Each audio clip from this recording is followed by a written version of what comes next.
Master minds commerce చదవాలనుకునే 10th inter విద్యార్థుల తొలి ఎంపిక.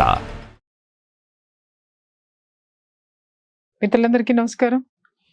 ఈరోజు ఒక ముఖ్యమైన విషయం మీద న్యాయపరమైనటువంటి సలహాలు వారి యొక్క అభిప్రాయాలను చెప్పడానికి మన ముందు సీనియర్ అడ్వకేట్ నాగేశ్వరరావు పూజారి గారు ఉన్నారు. వారిని అడిగి తెలుసుకుందాం. సార్ నమస్తే. సార్, ఎన్నో కేసులు చూస్తూ ఉంటాం. పొద్దున లేస్తే మీరు నేను కొట్టుకునే భార్యాభర్తల గురించి. ఇక్కడ ఒక చిన్న లాజిక్ మిస్ అవుతున్నారు మగవాళ్ళు. ఏంటి అనంటే, ఆడది ఇద్దరి మధ్య జరిగినటువంటి సంఘర్షణలు కానివ్వండి, గొడవలు కానివ్వండి, వాటికి సంబంధించి భరించలేనటువంటి ఇష్యూ ఉన్నప్పుడు భార్య భర్త మీద క్రిమినల్ కేసెస్ వేస్తుందేమో అనేటటువంటి కోణంలో ఒక ఆలోచన కనుక భర్తకి వస్తే, ఇన్ కేస్ ఒకవేళ అతను దాని నుంచి బయటపడాలి అని అంటే ఒకే ఒక కేసు వేయమని చెప్పేసి అని అందరు చాలా మంది అడ్వకేట్స్ వాళ్ళకి సలహా ఇస్తున్నారు. నా దగ్గరికి వచ్చి అది ప్రస్తావించిన వాళ్ళు కూడా చాలా మంది ఉన్నారు. ఏంటి అంటే, ముందే మీరు వెళ్ళిపోయి ఆవిడ కేసులు పెట్టక ముందే మీరు వెళ్ళిపోయి కాపురానికి రమ్మనమనో, లేకపోతే కాంప్రమైజింగ్కి రమ్మనమని చెప్పో, లేకపోతే కాపురం చేయడానికి ఇష్టపడుతున్నానో ముందే మీరు ఒక నోటీస్ పంపించండి అనో, లేకపోతే ముందే మీరు ప్రొసీడ్ అయిపోండి అనో ఒక సలహా ఇస్తున్నారు. ఇలా ఇచ్చిన తర్వాత వీళ్ళు కనుక ఆ విధమైనటువంటి ఆ సలహా ప్రకారం గనక ఈ మగవాళ్ళు గనక వాళ్ళకి నేను సిద్ధంగా ఉన్నాను నిన్ను ఏలుకుంటానికి, నేను ఎప్పుడు ఎవరు రెడీగా ఉన్నాను అనేసి చెప్తారు వాళ్ళు. ఇలాంటి ఇది జరిగినప్పుడు ఆడవాళ్ళు క్రిమినల్ కేసు 498A వేయడానికి అర్హులా కాదా? ఇప్పుడు జనరల్గా ఏమవుతుంది అంటే ముందల కాళ్ళకి బంధం అంటారు కదా. అదే జనరల్గా ఏమవుతుంది అంటే ఏంటంటే, డైవోర్స్ ఇష్యూ మీద చాలా మందికి, first of all divorce issues మీద చాలా మందికి అవగాహన లేదు.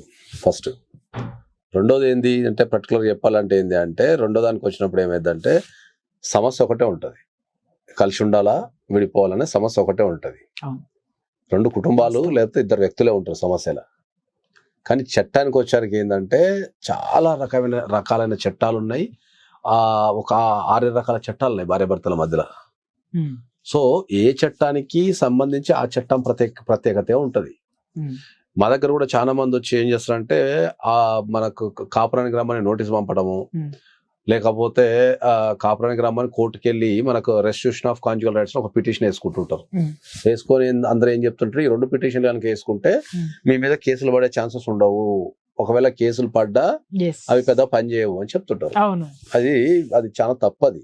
జనరల్ గా నువ్వు ఒక కాపురానికి రమ్మని నోటీస్ పంపడం ద్వారానో, లేకపోతే కాపురానికి రమ్మని కోర్టులో కేసు వేయటం ద్వారానో భార్య వేసే కేసులకు ఆపగలిగే శక్తి ఎవరికి ఉండదు. 498 అనేది ఒక సపరేట్ సెక్షన్. అది ఒక దానికి దీనికి సంబంధమే ఉండదు, సంబంధం లేదు. మెయింటెనెన్స్ కొంతమంది ఏం చెప్తారంటే, నీ భార్య మెయింటెనెన్స్ చేసే అవకాశం ఉంది, దానికంటే ముందే నువ్వు నోటీస్ పంపు కాపురానికి రమ్మని చెప్తా. ఇదే అడుగుతున్నాను. అంటే నీ భార్య 498 పెట్టే అవకాశం ఉంది కాబట్టి 498 గానీ, మెయింటెనెన్స్ గానీ, లేకపోతే డీవీసీ గానీ, ఇంకా ఎనీ అదర్ కేసెస్ కి అసలు ఆర్సీఆర్ కి సంబంధమే లేదు.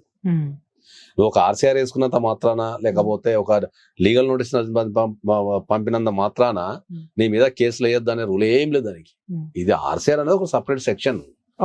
నువ్వు నీ విష్ ని నా భార్యతో కలిసి ఉండాలని చెప్తున్నావు. ఆ పిటిషన్ మీద కోర్టులో డిసిషన్ తీసుకుంటాయి.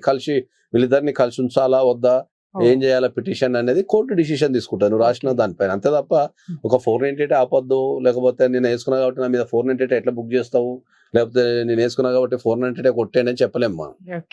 అట్లనే మెయింటెనెన్స్ అనేది ఈమెకి ఎలిజిబిలిటీ ఉందా లేదా దాని మీద చూస్తారు అంతే. అంతేగాని కాపురానికి రమ్మని రావడం మెయింటెనెన్స్ ఇవ్వను, లేకపోతే ఇంకో విధంగా మెయింటెనెన్స్ నీకు లేదు. ఒక అమ్మాయి వెళ్ళి కోర్టులో నాకు మెయింటెనెన్స్ కావాలి అనుకున్నప్పుడు ఫస్ట్ ఎదురయ్యే క్వశ్చన్ ఏముంటది, ఈమె మెయింటెనెన్స్ కి ఎలిజిబిలిటీ ఉందా లేదా. మెయింటెనెన్స్ ఎలిజిబిలిటీకి క్వశ్చన్ ఏముంటది, ఆమెకి ఎర్నింగ్ కెపాసిటీ ఉందా, హైలీ ఎడ్యుకేటెడా, లేకపోతే వర్కింగ్ ఎక్స్పీరియన్స్ ఉందా, వర్క్ చేస్తుందా, లేకపోతే హౌస్ వైఫా, ఓన్లీ భర్త మీద ఆధారపడి బతకాల్సిన పరిస్థితి ఉందా అనేది చూసి దాన్ని బట్టి కోర్టు డిసైడ్ చేస్తుంది, ఇవ్వాలా వద్దా అని డిసైడ్ చేస్తుంది. అంతే తప్ప ఈ ఆర్సీఆర్ వేసుకున్నా కాబట్టి మెయింటెనెన్స్ ఇవ్వడానికి లేదు. ఇక్కడ ఒక క్వశ్చన్ సార్, ఇప్పుడు మెయింటెనెన్స్ వేసుకున్నప్పుడు భార్య అర్నర్ అనుకుందాం సార్, సరే సంపాదిస్తుంది అనుకుందాం, కానీ ఇప్పుడున్నటువంటి సిచ్యుయేషన్లో ఒక చిరుద్యోగి అనుకుందాం సార్, ఆ చిరుద్యోగి ఇవాళ పిల్లల మెయింటెనెన్స్ తల్లులకే ఇస్తున్నారు, భర్తలకు ఇవ్వడం లేదు. భర్తలు తీసుకోవడానికి సిద్ధంగా లేరు, ఎందుకంటే వాళ్ళు రెండో పెళ్లి చేసుకోవాలి కాబట్టి ఇలాంటి జంజాటాలు ఉండవు కాబట్టి. భార్య చిరు ఉద్యోగి, పిల్లల మెయింటెనెన్స్, ఇంటి మెయింటెనెన్స్, ఆమె ఇన్ని భరించాల్సి వచ్చినప్పుడు ఉద్యోగి అనేటటువంటి పేరు మీద మెయింటెనెన్స్ ఏమన్నా కోర్టు నిరాకరించేటటువంటి అవకాశాలు ఉన్నాయా? ఎలాంటి సిచ్యువేషన్ లో నిరాకరిస్తుంది? ఇలాంటి చిన్న చిన్న చిరు ఉద్యోగులు ఏమైనా భయపడాల్సినటువంటి అవసరం ఉందా దీంట్లో? జనరల్ అదే చెప్పిన, మెయింటెనెన్స్ మీద భారతదేశంలో ప్రత్యేకమైన రూల్స్ లాంటివి ఏం లేవు.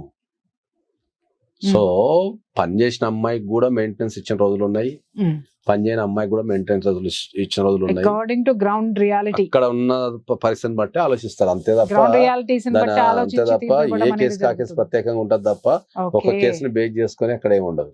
సుప్రీం కోర్టులోనే రకరకాల ఒపీనియన్స్ ఉన్నాయి. అవును, కొన్ని చోట్ల పనిచేసే అమ్మాయి అయితే ఎందుకు మెయింటెనెన్స్ ఇవ్వద్దు, ఆమె పనితో పాటు మిగతా పనులను చేస్తుంది కదా అన్న జడ్జిమెంట్స్ ఉన్నాయి. కొన్ని చోట్ల హైలీ ఎడ్యుకేటెడ్ ఉంది కాబట్టి ఇవ్వాల్సిన అవసరం లేదు, ఆమెకి ఎర్నింగ్ కెపాసిటీ అనేది ఉంది. అంటే ఈ వాక్యం ద్వారానే చెప్పలేం మనం, గ్రౌండ్ రియాలిటీ కాబట్టి అనే చెప్పలేం మనం. కేసులో ఒక మెయింటెనెన్స్ డిసైడ్ చేయాలంటే చాలా ఫ్యాక్టర్స్ ఉంటాయి. సార్ ఒక మాట చెప్పండి, మీరు చెప్పారు ఈ గ్రౌండ్ రియాలిటీస్, ఇవన్నీ ప్రూవ్ చేయాల్సింది లాయర్ మీదే కదా, అడ్వకేట్స్ ప్రూవ్ చేయాలి. ఏ కేసు అయినా సమర్థవంతంగా నడపగలిగేది అడ్వకేట్స్ కూడా, సమర్థవంతంగా నడపగలిగితే ఏ కేసు అయినా గెలవచ్చు, ఏదైనా గెలవచ్చు. ప్రొసీడింగ్స్ విపరీతంగా తెలిసి ఉండాలి చాలా, ఎందుకంటే లా చాలా కష్టంతో కూడుకున్నది. ఇటు ప్రొసీడింగ్స్ తెలవాలా, నెక్స్ట్ స్టెప్ ఏం వేయాలా, ఒక ఆర్డర్ క్యాప్ వస్తే ఎక్కడ ఛాలెంజ్ చేయాలా, తర్వాత ఆర్గ్యుమెంట్స్ ఎట్లా చేయాలా, తర్వాత డ్రాఫ్టింగ్ అంతా రకరకాల స్కిల్స్ ఉంటాయి. కాబట్టి ఏ కేసు ఎటువంటి కేసు అయినా కూడా అడ్వకేట్ కనుక స్కిల్డ్ అడ్వకేట్ కనుక ఉంటే డెఫినెట్లీ దాన్ని విన్ అయ్యే ఛాన్సెస్ ఎక్కువ ఉంటాయి. సో మీరు అన్నట్టుగా ఈ విధంగా కాపురానికి రమ్మని వేస్తే ఏ కేసు ఆపలేరు. మా దగ్గర కూడా చాలా మంది ఫస్ట్ ఆర్సీఆర్ వేస్తారు, తర్వాత లేదంటే కాపురానికి రమ్మని నోటీసు పంపిస్తారు.